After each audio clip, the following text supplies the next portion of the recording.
Bueno, Luis Marcelo Pérez es poeta, es narrador, ensayista, periodista cultural, editor, gestor cultural.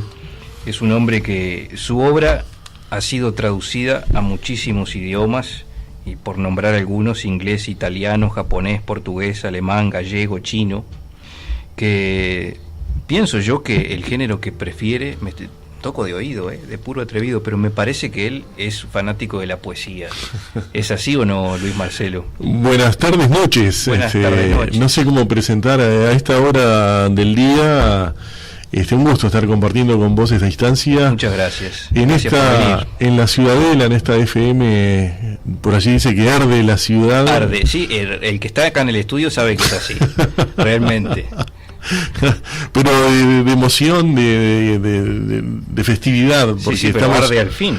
Estamos inaugurando este bellísimo programa, que la verdad que es un gusto. Ya nos has acompañado en otros ciclos de radio y también en alguna locura de espectáculo en algún momento, y vendrán otras como siempre aprendiz. Yo dentro de esa línea siempre trato de acercarme a la gente que tiene algo para decir y aprender. Pero y en eso vos y Rubén dicen mucho y hacen mucho. Lo bueno es siempre estar aprendiendo algo, ¿no?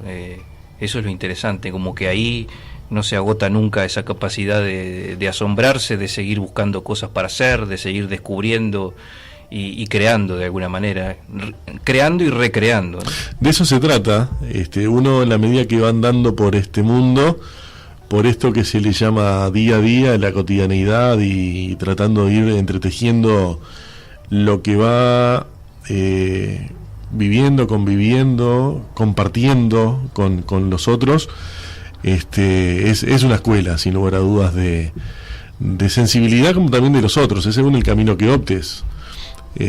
O optás por el abrazo o por toda la negatividad que por allí circula, y yo prefiero siempre estar en el ámbito de la música, que me dio mucho y que da mucho, que es un espacio donde uno no solamente puede crear, sino también copiar, que hay cosas muy buenas para copiar y llevar al instrumento que hable esas sensibilidades del creador.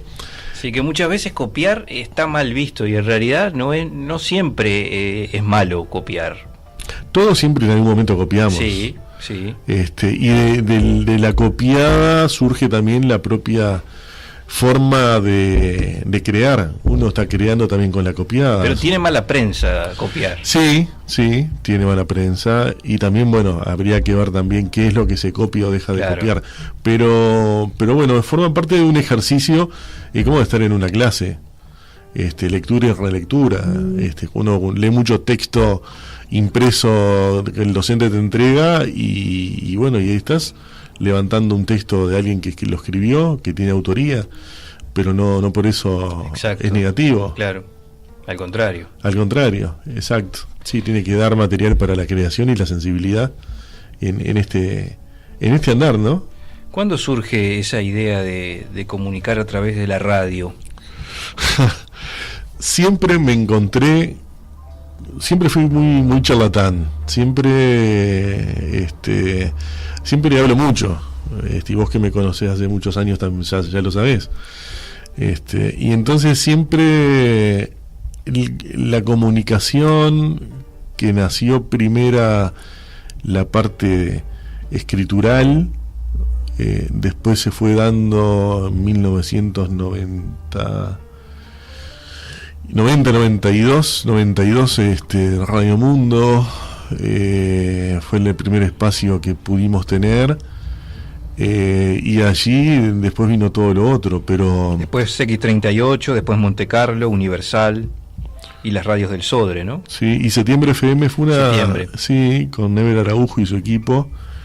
Fue una bellísima experiencia también estar trabajando con esos genios de la comunicación, con el propio Mauricio Almada. Y ahora hace 20 años que te instalaste con el mural. Sí. Allí en la 1050M. Sí, tuve algo previo que fue Protagonistas. Yo integraba el grupo de jóvenes en el Mercosur de la Comisec, y ahí teníamos un programa que era Protagonistas, de los viajes que hacíamos Brasil, Argentina, Paraguay, Uruguay, y era el espacio donde tratábamos de descentralizar la cultura también de Montevideo y llevarlo a todos los lugares del interior del país. Y después otro programa que se llamó Detrás de la Cultura, que ahí entrevistábamos semanalmente a los presidentes o directores de fundaciones, Mozarteum, yo qué sé, etcétera, etcétera, ¿no?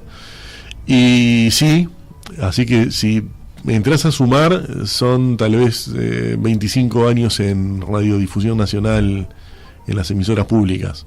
El mural sí tiene desde 1998 a la fecha, estamos entrando en el 21. En el 21.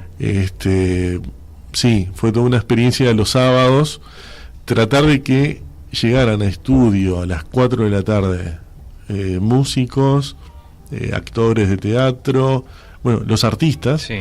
donde tal vez estaban probando sonido, donde tal vez estaban concentrándose para después hacer una actividad teatral o una presentación X de libros y tal. Era difícil llevar gente. Claro, porque gente que además un sábado seguramente el que era actor tenía función, el que era músico tenía concierto, y a veces no es fácil trasladarse a media tarde para un programa. Los baches que tuve, fue toda una linda experiencia. Lo que os recomiendo ahí es tener un material ya ahí grabado, por las dudas. O llevar la guitarra y ponerse a tocar. Ahí entraríamos a hablar de los 80. ¿Qué pasó con la guitarra que quedó guardada? Y fines de los 80.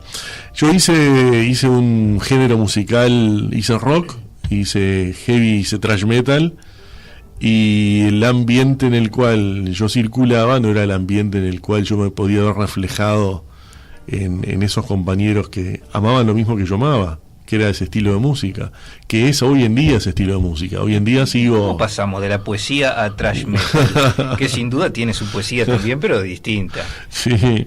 El thrash tiene su violencia musical, como lo puede tener un creador de música de cámara de otros siglos, pero y ahí la esencialidad también.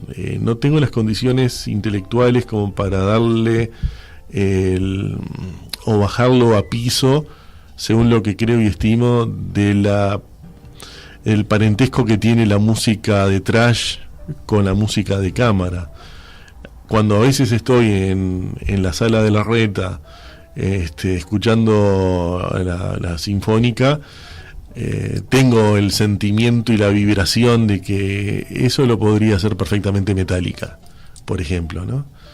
Dicho sea de paso, ahora Metallica está cumpliendo 20 años en 2019, de su primer concierto que hizo en San Francisco con la Sinfónica, que yo por ahí tuve un ofrecimiento de la familia el próximo 6 de septiembre de viajar a San Francisco para ir a ver el concierto, y que en un suspiro dejé un paréntesis y al otro día ya estaban todas las entradas vendidas. Sí, y entradas que eran mínimo de 500 y de $3.000, ¿no? Para que se vea cómo está la cosa de... Es que una oportunidad... Y única. Única, ¿no? Única.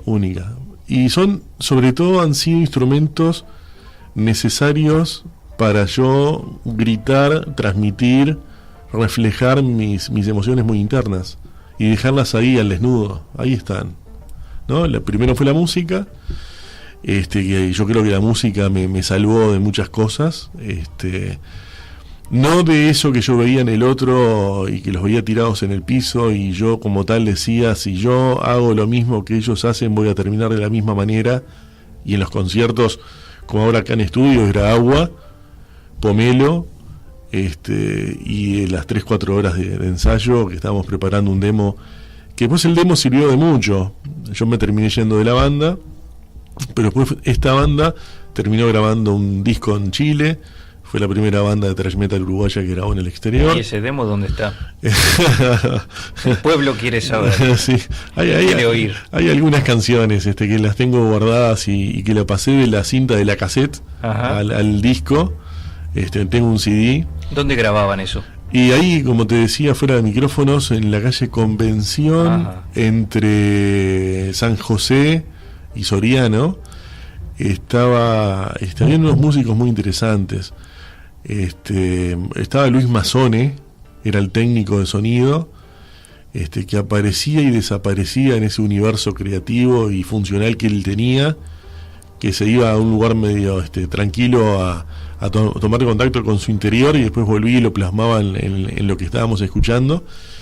Y te decía que bueno, que esa banda después tuvo en épocas, mira vos, en épocas donde era esta banda nacional, estaba en la misma franja discutiendo en Europa si esta salía de Uruguay ya internacionalmente para los Estados Unidos y Europa, y de Brasil era Sepultura, que hoy por hoy Sepultura ya es una banda primerísima dentro del género a nivel universal. Claro, nos pasó como en el Mundial de Fútbol. Nosotros tenemos 3,5 millones de habitantes, consumimos nada, y ellos tienen millones multiplicados varias veces más, ya se me fueron los dedos de la mano, y donde el consumo de ellos era superior, y como tal, bueno, ganó Sepultura, ¿no? Y hoy Sepultura tiene ese espacio maravilloso en el universo musical. Y el lazo también musical, artístico, literario, yo hacía algunas letras, otras no, algunas me negué también a grabarlas y a ensayarlas. Yo no estoy en contra de las religiones, y hay algunas canciones que como metaleras eran algunas que hablaban en contra hasta del judaísmo, y yo directamente era, yo esto no lo ensayo, yo esto no lo grabo, yo esto no lo toco en un concierto. Y ahí ponía la franja, ¿no? Bueno, pero sos el segundo violero, sí, saldrás con la primera viola, el bajo, la batería y la voz. Yo lo que no estoy en contra, lo que no estoy a favor, quiero decir, no voy a participar ¿para qué? No, es algo totalmente, algo que me angustia, y no lo voy a hacer, definitivamente. Pero nace la poesía, y tal vez ese sea el punto de crecimiento de la palabra en mí, a los 6 años, cuando pierdo a mi padre, que fallece, y yo encuentro en la poesía el canal de comunicación con mi madre. Entonces me encontré con un lápiz en mi casa. Bueno, mi madre era pianista, no tenía tu nivel, pero era una tipa que tocaba y había cursado, le faltaban algún examen para terminar, pero tenía su practicidad y su digitalización, era una persona bastante habilidosa con el teclado. ¿Y qué acercamiento a la poesía habías tenido a los 6 años? ¿Te leían poesía? Me leían, sí. En casa había muchos libros, era lo que más fluía, era, bueno, el instrumento musical del piano, una guitarra que hasta hace muy poco, que haciéndome tiene algún integrante de alguna banda de glam metal de los 80, no sé si Motley Crue, alguno de esos, los casé y le di un martillazo contra algún cordón. Pero tenía registrado eso. No, eso no.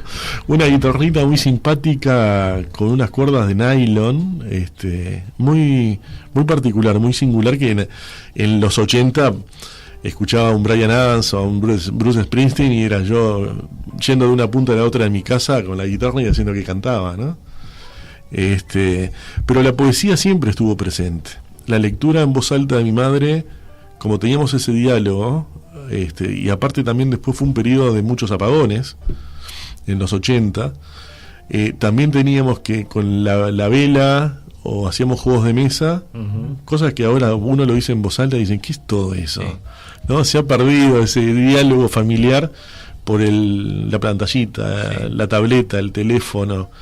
Se hacía música, se leía en voz alta, se contaban historias, ¿no? Claro, se aprovechaba el tiempo de otra manera, ni mejor ni peor, diferente. Exacto. Y en casa había eso, había esa interacción musical. Después en el colegio fui integrante coral del coro del colegio, fui vozada, tocaba el triángulo. Para los músicos profesionales dice mucho eso, dicen, tenés buen oído porque el triángulo es una cosa particular y tal. Yo tenía que tocaba, ¿no? Con la banda, en el coro. Con la bandita del coro, claro, coro y banda del colegio, que por supuesto teníamos nuestro chaleco con nuestro gorro, nuestros zapatitos blancos, el pantalón azul, el chaleco rojo, con el escudo del colegio y todo aquello dorado que parecías un militar, un músico de la escuela militar, ¿no? ¿Y recordás que cantaban y que tocaban? ¿O más o menos? Recuerdo algunas canciones flamencas, españolas. ¿Te gustaba el repertorio o lo hacías porque era obligación? No, yo soy del norte de España. Estoy más cercano al norte español que al sur, cosa que con el paso de los años pude entender la diferencia en Italia del sur y el norte. Yo de Italia soy napolitano y nunca entendía la diferencia entre el norte con el sur, que siempre nos manejaban y nos tiraban para un lado, ¿no? O cuando vos hablás en una reunión, como me ha pasado en Italia presentando uno de los libros en el Cervantes de Roma, bueno, y ya dije que era napolitano y algunas caras se torcieron. Yo no sé si tanto, pero sí tengo mi sintonía de hermandad más cercana con el norte, con todos los celta, que con la influencia del sur de España.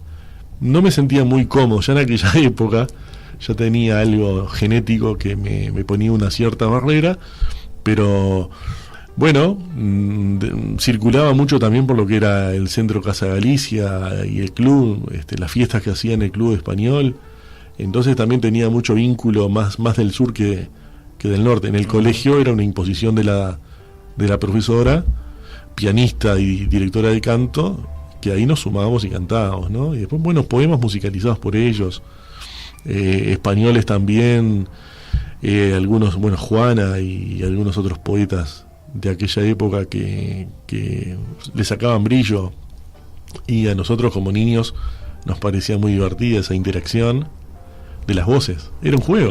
Claro. Es un juego. Vos hoy ves mirá vos, los músicos de Iron Maiden, una banda inglesa de los 70, vos hoy los ves, son músicos que tienen 64 años y tocan con una felicidad, y hay que estar en un estado físico bien importante, ¿no? Sí, claro. Y hacen giras que uno ve los tours de esas bandas y son 7 meses, y son los 7 meses de todos los días están en un concierto y en una ciudad distinta. Sí. Y vos lo ves con esa dinámica y esa alegría. Mira, me pasó, te cuento una interna, me pasó hace unos años. Mi esposa, que es economista, que es extranjera y venía con una cabeza diferente, me plantea hacer un negocio de una empresa de exportación-importación. Y anduvo unos muy pocos años bien. No la pareja hasta hoy sigue. Sí. La empresa. La otra empresa. La otra empresa. Y un día le dije, había ido a Guzzi a levantar unos libros de anagrama, me fijo en la solapa y había un señor que era el escritor de ese libro, muy veterano, ya en los 70 largos, sus manos eran de obrero, gruesas, ¿no? Se ve que habían trabajado la tierra y tal, al estilo Saramago. A Saramago no se le veía la mano de esa manera, pero él siempre decía que había trabajado en la campiña. Y miro la cara de él, miro su mirada y digo, yo quiero ser esto, yo quiero llegar a esta edad con esta cara. No estoy para los negocios, no estoy para ese tipo de gasto emocional, sí. ¿Viste? Y ahí ves las diferencias. Lo que hoy te decía, vos ves a un escritor, como te digo, que ya a esta altura se me olvidó el nombre de él, pero miraba esa energía tan buena y tan infantil, positiva, con la cara de la misma edad de un dirigente político, de un empresario tal. No, me quedo con esto. Como a través de la foto se transmite, ¿no? Sí. Solo de la foto. Exacto. Esa luz, ese ángel que él tenía. Lo mismo con los músicos. Quiero ser ese niño que está tocando esa batería con 64 años. No perder ese encanto, esa magia. Van de un lado al otro con la guitarra y que se la tiran para un costado y que siguen tocando y caramba. Y suben las tarimas y van de un lado para el otro. Eso forma parte esencial, debería de formar parte esencial. Yo te digo, primer ciclo, segundo ciclo, tanto en primaria como en secundaria, como hasta en la misma universidad, no importa que estés haciendo derecho, no importa que estés haciendo medicina, tendría que haber una carrera, una materia de música, para no perder esa cosa, esa sensibilidad, de afecto, de amor hacia el otro, hacia el creador y con el cual estás compartiendo la escucha. ¿Por qué te interesó la figura de Andrés Castillo? Que digamos que tu último libro se llama Relato de un apasionado, Andrés Castillo, el teatro que respiro. respiraba no solo teatro, ¿no? Respiraba Sí. muchas cosas que tienen que ver con la comunicación y con el afecto. Siempre he sido un niño en una primera instancia y ahora un adulto mediano, Joven. joven, donde siempre mis vínculos han sido más estrechos, más directos con la gente de más edad que con la de mi generación. A veces me miraba con la de mi generación y no habían puntos de comunión. En común, sí. Exacto, y con los veteranos sí. Tal vez si me pongo a pensar, mis viejos son del siglo XX, mis abuelos nacieron en el siglo XIX. Ahora que estoy haciendo toda una búsqueda de información, por el tema de, no ni siquiera de las credenciales y pasaportes ni nada de eso, pero sí por un tema de una búsqueda de identidad, que está bueno llegar a un momento en la vida en el cual está bueno escarbar y buscar esos reflejos, ¿no? Porque en definitiva sos eso también. Sí, armando de dónde viene uno, ¿no? Sí, exacto. Entonces,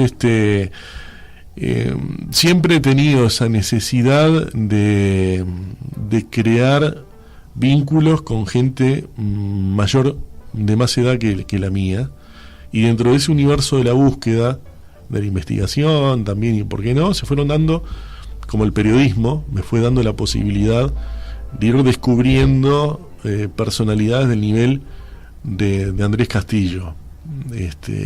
Y ahí empezamos un día a hablar, y ahí la idea de, mira, ¿y por qué no con un grabador sobre la mesa vamos charlando? Año 2000, el libro se publicó en el 2018. Fueron 18 años entre el trabajo periodístico de entrevistas, más después toda la otra etapa de buscar y de investigar. Exacto, y de ponerle contenido. Hay una de las partes de la entrevista donde me dice, sí, porque mi padre era gomero, trabajaba en una gomería, y la gomería era de Guarga. ¿Y quién era Guarga? Bueno, era el Sí. papá del rector de la universidad, que hasta hace unos años Sí. era él, que me lo encuentro un día en los pasillos de Radio Nacional, y le digo, che, tu hijo tenía una gomería. ¿Y vos cómo sabés? Claro, porque Andrés Castillo me contó que laburaba, el papá de Andrés trabajaba en la gomería. Y sí, ¿viste? Esas cosas de vínculos. Se ve que investigaste mucho, porque hay mucha contextualización en torno a todo lo que hablas. O sea, describís muy bien todo lo que pasaba en cada momento de la historia de Andrés. Sí, porque el hombre es el hombre y su tiempo, su entorno. Entonces, él hablaba que venía de una familia anarquista, que por eso había sido único hijo. Entonces, como tal... No casualmente fue único hijo, lo decís en el libro. O sea, no, único hijo no por casualidad.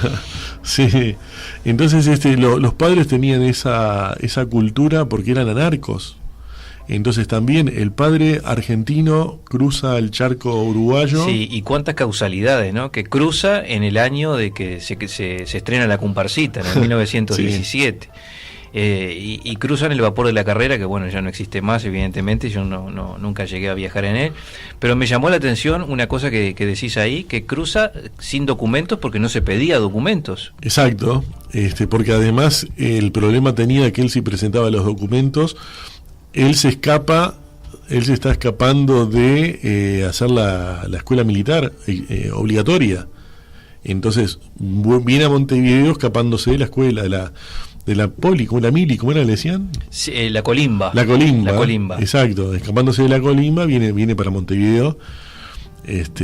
Bueno, y un hombre que hasta, murió a los 84 años y más de 60 años dedicados netamente a la cultura.